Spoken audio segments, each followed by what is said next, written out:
Thanks for staying with us. I'm Bill O'Reilly in the Unresolved Problem segment tonight, teaching a class on sex, not sex education, just sex. Professors at UMass Amherst, MIT, UCal Berkeley, and a host of other high-profile colleges are offering courses on pornography this fall. For example, Professor Chuck Kleinens at Northwestern will be talking about the subject, but not here on The Factor. Kleinens wrote us, "I find O'Reilly's on-air performance so resolutely anti-intellectual, arrogant, and offensive to any sense of actually discussing anything that I would never appear." Well, gee, Professor, if I'm that boorish, you certainly could have taught me a thing or two here on The Factor. Joining us now from Syracuse, New York, is Professor Robert Thompson, the director of the Center for Popular Television at the university there. The professor graduated from Northwestern and took a class on porn at that school.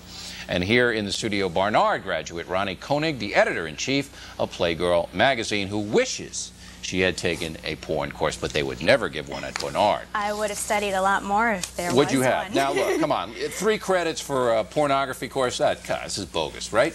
Well, I think that if they were just up there getting their jollies, maybe, but I think that there's more of a reason to be doing this than the sexual gratification What's the of reason? Teachers and students. Well, I think there's a reason that porn is so prevalent in the society. Yeah, people want to get their jollies. That's the reason. Exactly. But what's the sociological impact of that? The sociological impact. What is it?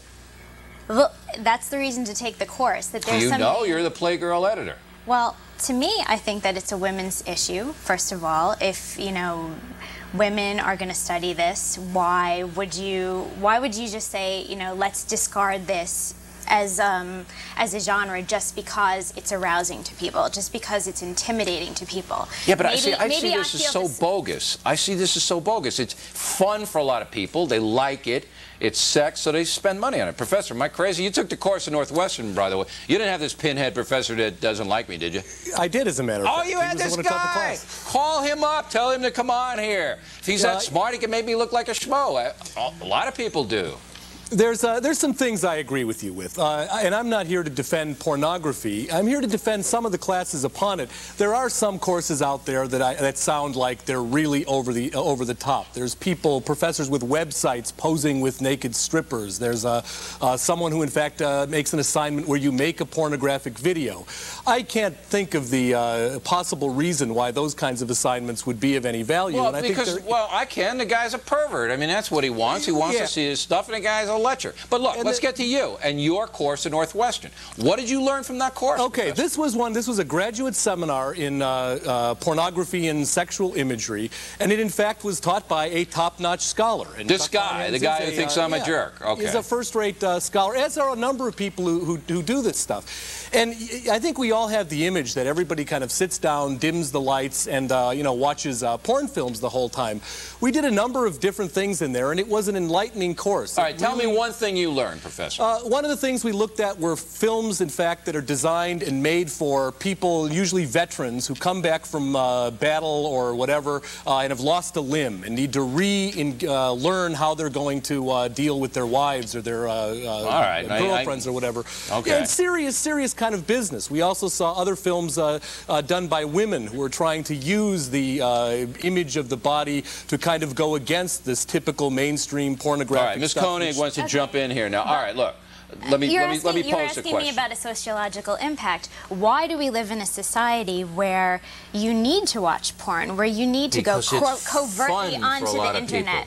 But maybe if porn was more prevalent, if we had a course where you could just open up a book and not say this is taboo, or just the way you're saying right now that there's something wrong with it, there's something strange about it. I'm saying, look, here's what I'm saying. You can go down to any videotape store and rent a porn flick. Is it a lot of Americans do. Is it any more stupid than a course on television? A course on television? Sure it is, because studying television. 3 credits. To me, that's shadier than pornography because it's just pornography masquerading as comedy. See, I'm not buying this. 3 credits for this porno stuff.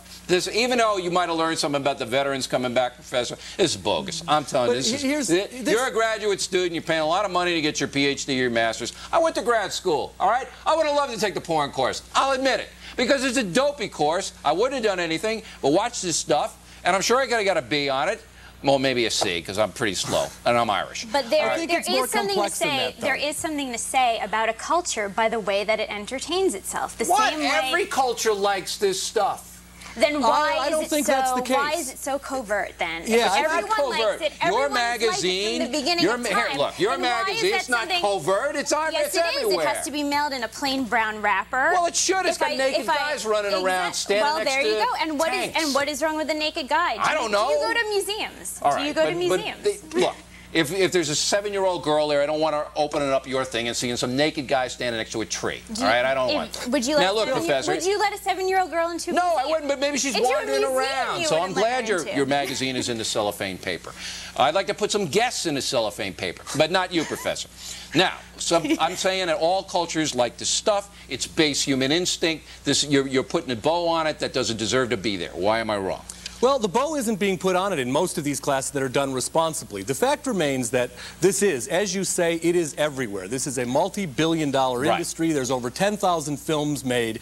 The whole point of the academic world, if we're doing our jobs the way we're supposed to, is to try to find out what makes our culture tick. Pornography is one of the, sometimes I think there's some good versions of it. A lot of it is violent. A lot of it's really kind of sick. And it is sort of a pathology of the American mind. I think if anybody is going to be figuring this kind of thing out, the university really needs to figure out why this is everywhere, really examine what it is. That's what, look, hire me for 100 G's, I'll come up there and tell you. Look, I'm going to give Ms. Cohen the last word. The really bad thing about this, and I don't know if it's taught on your course or whatever course, is that this exploits the lowest rung of our society. Most of these people who do this pornography stuff are drug addicts, and organized crime derives a lot of benefit from it. Give you the last word, Ms. Cohen. Not on your end. You're I don't know what you're doing over there, but you're not in that. What else? I think there's as much merit to studying pornography as there is art history, as there is music. And even if the only thing you look at a painting and say, this is a reflection of what's happening in our culture, just as much as a history class, just as much as that. Maybe war makes me feel uncomfortable and strange, but that doesn't mean I'm not going to take a history class. No, you got to take a history course, because if the Chinese decide they don't like you, you got to know about it. All right, I'll let the audience decide. Wish I was in college. Ms. Koenig, thank you, Professor. And next, the No Spin Zone will take you to the Twilight Zone. But is this real-life stuff? Look at this. Another massive display of crop circles has appeared. Nobody knows what it's all about. And we'd like to hear from you through the U.S. mail. The O'Reilly Factor, Fox News Channel, 1211 Avenue of the Americas, New York, New York.